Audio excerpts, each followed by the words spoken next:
Boa tarde, tudo bom? Estamos na segunda aula desta semana e, como sempre, a gente vai lembrar do uso do livro de ciências. Nós estamos falando de um assunto que aparece no capítulo 3, a partir da página 62. Na aula passada, a gente falou a respeito de um personagem que é o Linneu e aparece aí o sistema de classificação do Linneu na página 74, página 75. É importantíssimo que você leia sobre, não fique restrito apenas à aula que a gente aqui apresenta. Você pode, deve voltar às nossas aulas, pausar. Tem hoje essas possibilidades, né, que a mídia eletrônica permite. Você pode assistir esta aula, as aulas anteriores, quantas vezes você quiser, no momento em que você achar mais conveniente. Isso é muito bom. Mas é importante o hábito da leitura, a utilização do livro, folhear o livro, o destacar frases. Hoje a gente vai falar a respeito dos reinos dos seres vivos. Essas informações aparecem a partir da página 63. Essas informações aparecem a partir da página 63.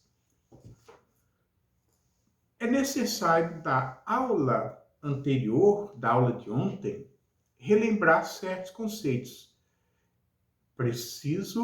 É fundamental que você saiba o que é uma espécie. Perceba que uma espécie tem semelhança e principalmente tem a possibilidade de reprodução natural.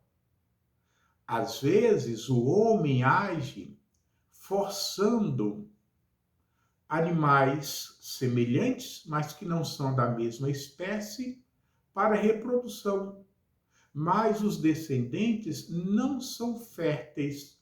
Por exemplo, o homem pode fazer o cruzamento do jumento, que é uma espécie, com a égua, que é de outra espécie parecida, são do mesmo gênero até. O resultado disso é um híbrido, um animal resultado da mistura, da junção de duas espécies diferentes. Mas esse animal é estéril, porque, repito, é produto de espécies diferentes. Você precisa também lembrar daquela sequência: reino, filo, classe, ordem, família, gênero, espécie, no sentido descendente ou no sentido ascendente. Espécie, gênero, família, ordem, classe, filo, reino. Entender bem. Ter aquela ideia de que cada grupo, cada taxon deste é uma caixa que a gente coloca de maneira organizada os seres vivos dentro de caixas maiores ou menores, dependendo de como você está fazendo esta classificação. E nós devemos isso a Linneu. Na aula de hoje, então, a gente vai falar dos seres vivos, de como a gente posiciona esses seres vivos em reinos. Então, a caixa maior, vamos ver quantas caixas tem. E aí, a gente vai ter uma oportunidade de aqui conversar com vocês como é que a ciência evolui, como é que o conhecimento científico vai avançando, vai se modernizando.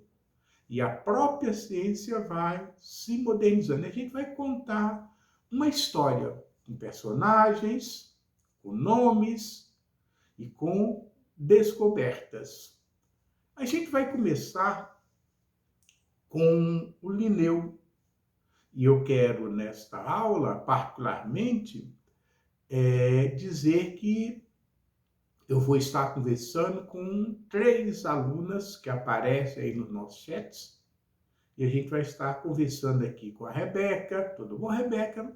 Com a Lavínia, com a Aline, como eu costumo fazer. As pessoas que participam, que estão atentas, a gente faz questão de aqui ressaltar.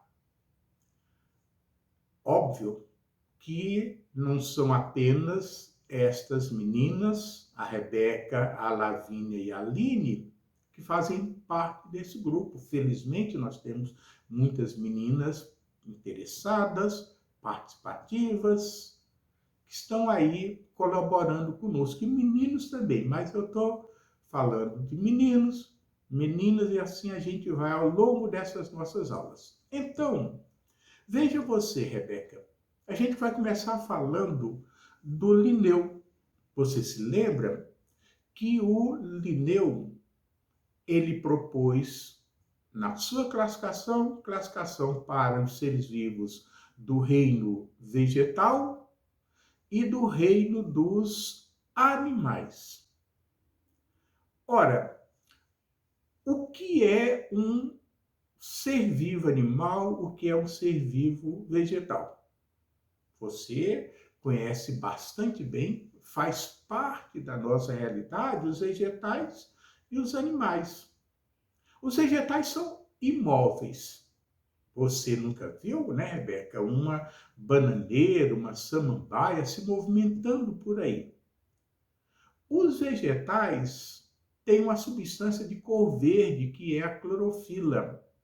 Pode, às vezes, aparecer outras substâncias, mas todos os vegetais são clorofilados.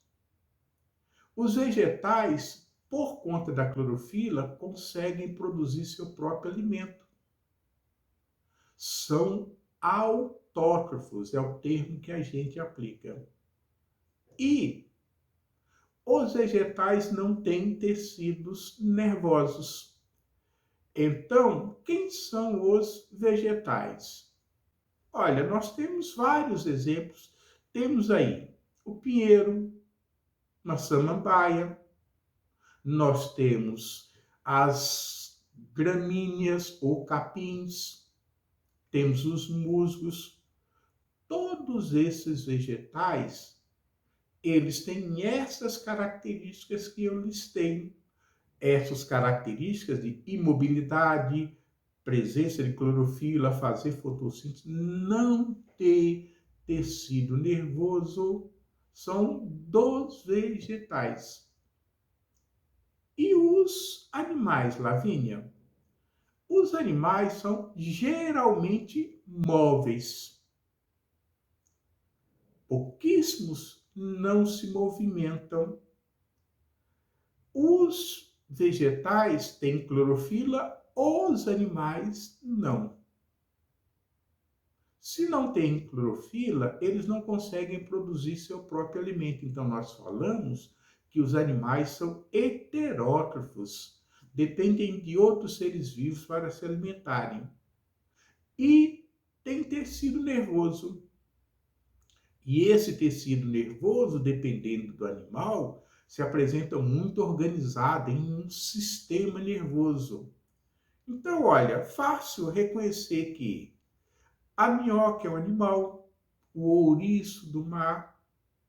Às vezes, não é tão fácil reconhecer que o coral seja um animal, porque ele é imóvel, né? O leão certamente é um animal. E se o seu pai, Lavínia, fosse um torcedor palmeirense, ele diria: ah, o Edmundo é animal. Os palmeirenses, eu não sou palmeirense, mas os palmeirenses cumprimentavam esse jogador dizendo assim: Edmundo é animal. Bom, todos nós somos, não apenas o Edmundo, não é verdade? Então, nesta época do Linneu, era muito tranquilo ser um taxonomista. Quando recebia um novo ser vivo, para dar um nome a esse ser vivo, ou esse ser vivo era animal ou era vegetal. Era uma tranquilidade. Um taxonomista tinha um domínio do mundo. O mundo era reino animal ou reino vegetal. Mas aí, no século XIX, o microscópio já está sendo usado. E os microscopistas começam a explorar um novo mundo.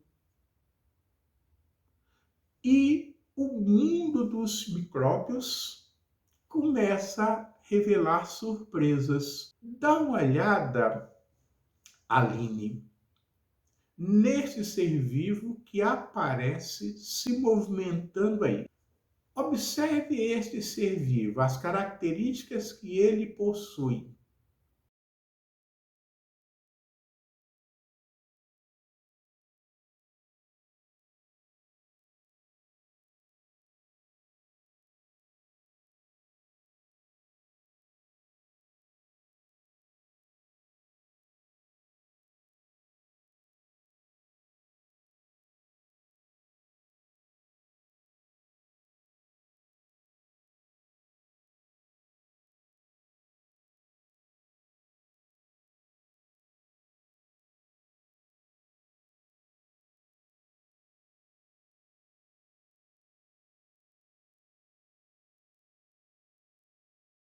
Este ser vivo, Aline, é animal ou é vegetal? Em qual reino você o colocaria? Pois é, na época os taxonomistas ficaram perdidos. Esse ser vivo, que é a euglena, ele é clorofilado, ele é verde, tem clorofila, faz fotossíntese, então é planta, é reino vegetal. Mas ele se movimenta, tem flagelo, não tem parede. Se ele não tiver luz para fazer fotossíntese, ele sai procurando alimento, características de animal. Imagine quão perturbado ficou na época um taxonomista. E alguns puxavam a brasa para a sardinha dos botânicos que estudam os vegetais. Os zoólogos puxavam a brasa para a sua sardinha, queria a euglena para o seu grupo, mas essa dúvida só foi resolvida quando, em 1866, um alemão, Haeckel, diz: existem três reinos: o reino dos vegetais, o reino dos animais e existem os protistas. Quem são os protistas? Os organismos unicelulares, heterótrofos. E as algas? As algas, elas são autótrofas, podem ser unicelulares ou pluricelulares. As euglenas são colocados no grupo de algas, chamado Euglenophyceae. Então resolveu-se esta questão. O mundo da taxonomia deu então uma acalmada. Ficou então tranquilo para os estudiosos da vida. Três reinos, mas a ciência ela vai avançando. Novas descobertas são feitas. E aí, aquele microscópio do século XIX, que era muito bom, ele foi suplantado no século XX pelo microscópio eletrônico que permitiu enxergar muito mais coisas. E as bactérias, Lavínia, que já tinham sido descobertas no século XIX, com a utilização dos microscópios da época, elas estavam colocadas no reino dos vegetais, porque bactéria tem parede. E aí era colocado dentro dos vegetais, por ter parede celular. Mas com o microscópio eletrônico à disposição, eles começaram a observar o interior das bactérias. E aí perceberam que bactérias têm parede, bactérias têm citoplasma e organelas, mas e o núcleo? As bactérias são anucleadas. E aí, uma nova fonte de dúvida, de questionamento, de estresse para os taxonomistas apareceu. Então, Rebeca, a bactéria é animal ou vegetal ou protista? Durante um bom tempo, os taxonomistas se reuniam nos congressos para discutir a respeito disso. Em 1956, o Copeland apareceu na história. Disse, não existem dois nem três. Na realidade, existem 4 reinos, Rebeca. O reino vegetal, o reino animal, o reino protista e o reino monera. Quem vai estar nesse reino? Nesse reino estão organismos unicelulares e sem membrana nuclear, sem núcleo definido.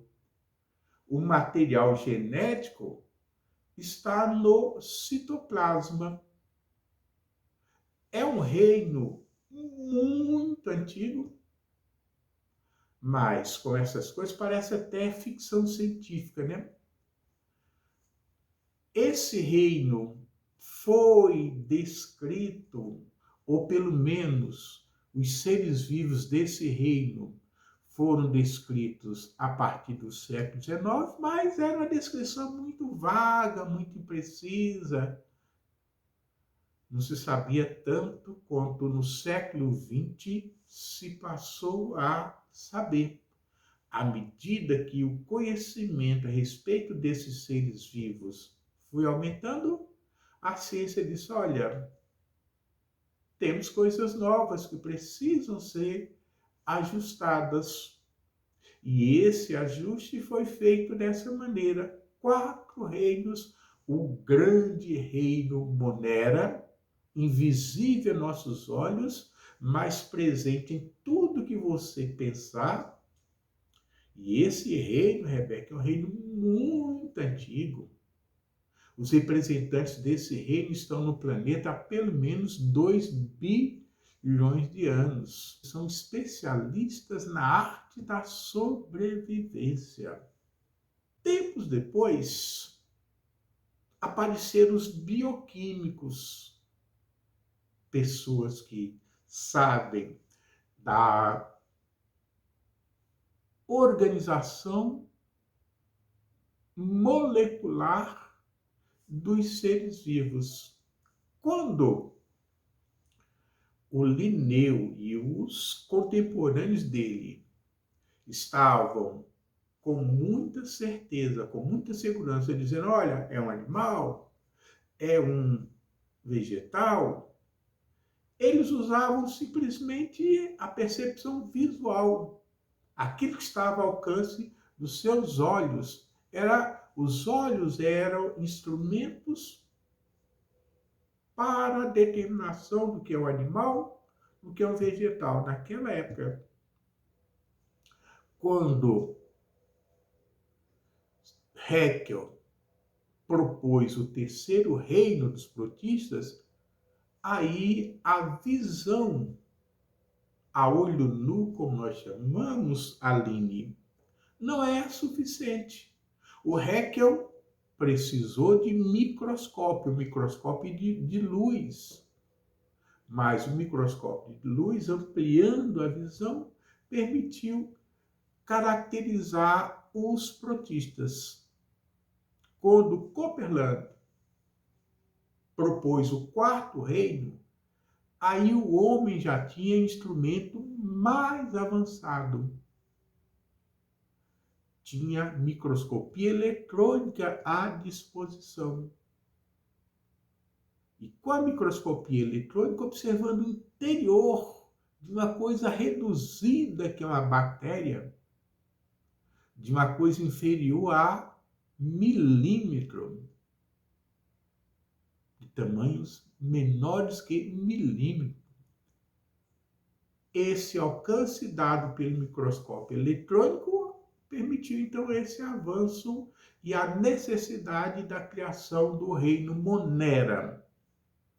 Mas os bioquímicos, eles não trabalham com microscopia, eles trabalham com tubos de ensaio, eles fazem reações químicas, eles descobrem e caracterizam os componentes químicos dos seres vivos. Então, quando um bioquímico olha para mim, para vocês, meninas, o que é que o bioquímico vê? Proteínas, carboidratos, ácidos nucleicos, lipídios, sais minerais. O bioquímico nos vê como um conjunto, na maioria das vezes bem organizado, de substâncias químicas, de moléculas em interação.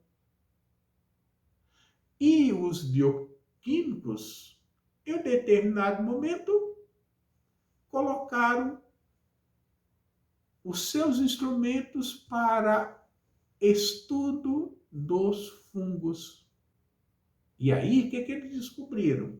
Ora, os fungos armazenam como substância de reserva o glicogênio. Nós também armazenamos o glicogênio no nosso fígado. Nós armazenamos essa substância, glicogênio. Quando a gente precisa de energia, o fígado libera. Pega esse glicogênio e transforma em glicose e vai fornecendo energia para as nossas necessidades. Nós, os animais, fazemos assim. Os fungos, então, fazem assim. As plantas, elas armazenam amido. Armazena amido na raiz, no caule, nas folhas, por exemplo. Uma planta que é a mandioca armazena amido na raiz. A batatinha armazena amido no caule, mas planta armazena amido. Animal armazena glicogênio. Fungo, glicogênio. Opa! Então, fungo é animal? Os fungos possuem parede celular. Essa parede celular é espessa, é consistente. Então, os fungos são vegetais, porque os vegetais têm parede celular. A parede celular dos vegetais, Rebeca, é feita de celulose. É uma substância própria de vegetal. O vegetal produz celulose. Os fungos produzem quitina para a construção de suas paredes celulares. Animais produzem quitina, por exemplo, os insetos.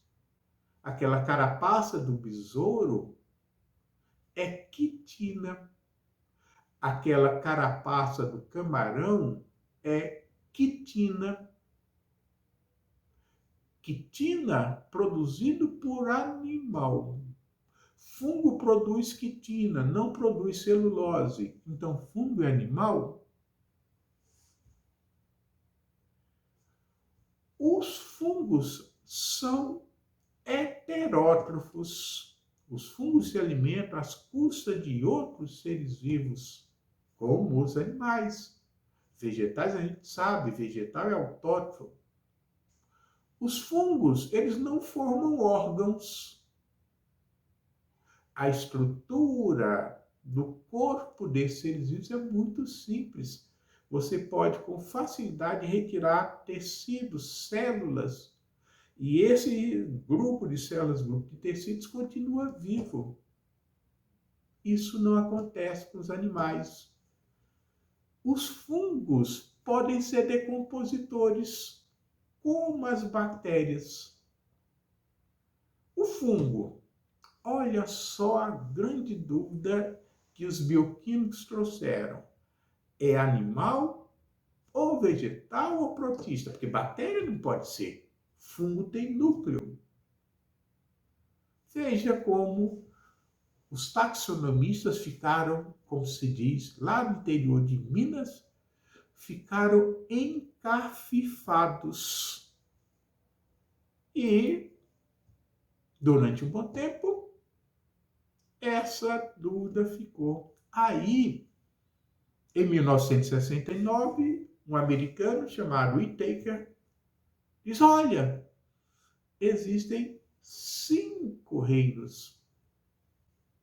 O reino vegetal, o reino animal, que conhecemos já bem, desde Linneu, o reino protista, que conhecemos desde o Haeckel, do século XIX, o reino monera, do Copeland, do século XX, e o reino fungi, 5 reinos. Quem são os fungos? Os fungos podem ser deliciosos, como esse shiitake. Eu adoro esses cogumelos. Pode ser como o champignon, o cogumelo de Paris. Pode aparecer nos queijos mofados, como esse queijo que a gente chama de queijo Roquefort.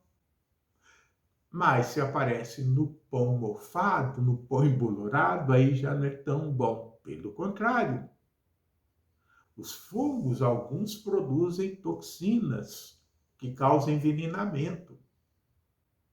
Os fungos, como são heterótrofos, eles se aproveitam de matéria orgânica presente no pão, na madeira tem fungos conhecidos como orelha de pau. Pode o fungo aparecer em desenvolvimento entre os dedos de alguém, produzindo as micoses ou popularmente frieiras. O que acontece? O fungo começa a comer a pele morta e depois continua comendo se você não cuidar. Olha, tem um ambiente que ele adora, úmido e com calor. Um ambiente muito bom. Fungo adora umidade e calor. E os fungos são principalmente decompositores de matéria orgânica. Quando uma árvore cai, ele vai fazer a decomposição, tendo um papel importantíssimo na natureza. Então, quem são os fungos? São esses. E esses seres vivos têm um reino só para eles. O reino fungi. Organismos, na maioria das vezes, multicelulares, com parede celular de quitina, decompositores ou parasitas. Muito interessante, muito importante a contribuição deles. Então, os bioquímicos deram essa contribuição ao caracterizar a bioquímica dos fungos para que estes seres vivos fossem colocados num reino só deles. Mas aí os bioquímicos gostaram da ideia de caracterizar os seres vivos e voltaram seu olhar para os vírus. Quando os bioquímicos observam os vírus, eles percebem, olha, vírus tem material genético. Pode ser, nós vamos estudar ainda com vocês, vamos comentar isso. Pode ser DNA, RNA. No ensino médio, você vai conhecer melhor o RNA, o DNA. Está chegando aí o ensino médio. Você vai conhecer a estrutura química dessas substâncias, vai saber das diferenças. Nesse momento, a gente diz, olha, DNA e RNA são substâncias químicas que atuam como material genético. Vírus, então, tem material genético. Vírus, se tem material genético, pode passar por mutações. E eles são muito habilidosos em passarem por mutações o tempo todo, praticamente. Alguns vírus, por exemplo, o vírus da gripe, mutações praticamente o tempo todo.